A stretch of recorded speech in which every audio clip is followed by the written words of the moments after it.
Hello everyone, welcome to my channel మీ బయోమెంటర్.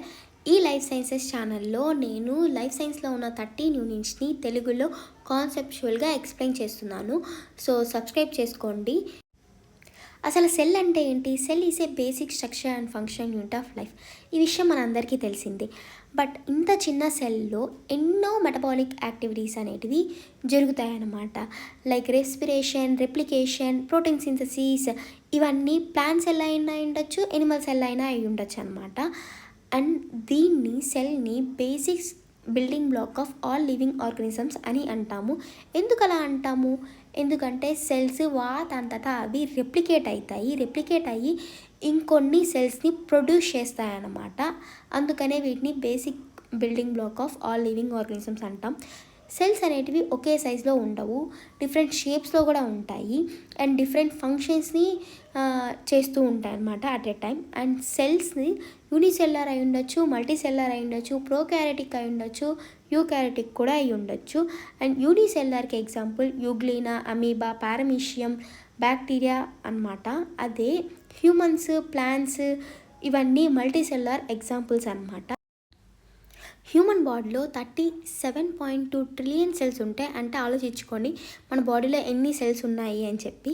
And cell అనేది first discover చేసింది Robert hook అనమాట. ఈయన ప్లాంట్ టిష్యూలో అంటే కాక్ సెల్స్ ఉంటాయి కదా, వాటిల్లో డిస్కవర్ చేశారనమాట. ఎప్పుడు అంటే 1665లో. అండ్ నెక్స్ట్ యాంటోనీ వాన్ లీవెన్హుక్, ఈయన ఏం చేశాడంటే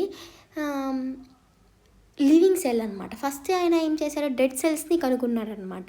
ఈయన లివింగ్ సెల్స్ కనుగొన్నాడు. ఈయన ఫాదర్ ఆఫ్ మైక్రోబయాలజీ అంటారు. అండ్ ఈయనే మైక్రోస్కోప్ని కూడా కనిపెట్టారు అనమాట.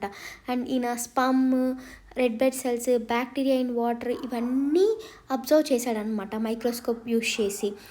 అండ్ దెన్ ఇప్పుడు మన video main concept cell theory గురించి నేర్చుకుందాం పదండి. ఇన్ 1938 స్వీడన్ అనే ఒక జర్మన్ బాటనిస్ట్ ఏమన్నాడంటే ప్లాంట్స్ అన్నీ కూడా సెల్స్తో మేడప్ అయ్యి ఉన్నాయి అని చెప్పేసి అన్నాడు. నెక్స్ట్ 1939లో థియోడర్ స్వాన్ అనే అతను కూడా ఎనిమల్ సెల్స్ అన్నీ కూడా సెల్స్తో మేడప్ అయి ఉన్నాయి అని చెప్పేసి అన్నారు. కానీ ఈయన ఇంకొక విషయం కూడా చెప్పారు. ఏంటంటే అది ప్లాంట్ సెల్స్కి సెల్ వాల్ అనే ఒక స్పెషల్ లేయర్ ఉంటుంది, అది ఎనిమల్ సెల్స్కి ఉండదు. ఎనిమల్ సెల్స్కి, ప్లాంట్ సెల్కి కామన్గా సెల్ మెంబ్రేన్ అని ఉంటుంది. దీన్ని మనం ప్లాస్మా మెంబ్రేన్ అని కూడా అంటాము. అండ్ ఈ సెల్ వాల్ వల్లే ప్లాంట్ అనేది రిజిడ్గా ఒక చోట ఉండగలుగుతుంది. ఎండ వచ్చినా, వాన వచ్చినా ఏం కాకుండా ఒక దగ్గర ఉండగలుగుతుంది అనమాట బలంగా. అదే మనమైతే అలా ఉండలేం కదా, అదే డిఫరెన్స్ అనమాట. నెక్స్ట్ దీన్ని బేస్ చేసుకొని సెల్ థియరీని ఎక్స్ప్లెయిన్ చేశారనమాట.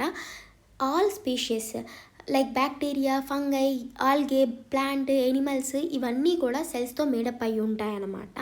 అండ్ వీటి యొక్క స్ట్రక్చర్స్ అండ్ ఫంక్షన్స్ డిఫర్గా ఉంటాయి. బట్ కానీ ఇవి అన్నీ పర్ఫామ్ చేస్తాయి అన్నమాట. అందుకే cells are the structure and functional unit of life అని మనం చెప్తామన్నమాట. Cells arise from pre existing cell. అంటే ఆల్రెడీ ఒక సెల్ ఉంటుంది కదా, ఓల్డ్ సెల్, అందులో నుంచే డివైడ్ అయ్యి సెల్ అనేది ఇంకొక సెల్ని ప్రొడ్యూస్ చేస్తుంది అనమాట, లైక్ సింథసైజ్ చేస్తుంది. సో దీన్నే సెల్ థియరీ అని అంటామన్నమాట. సో ఇప్పుడు మీకు సెల్ థియరీ అర్థమైందని నేను అనుకుంటున్నాను. ఒకవేళ మీకు ఇంకేమన్నా టాపిక్స్ కావాలంటే కింద కమెంట్ బాక్స్లో చెప్పండి, నేను ఖచ్చితంగా ఎక్స్ప్లెయిన్ చేసి వీడియో అప్లోడ్ చేస్తానన్నమాట. Thanks for watching my video.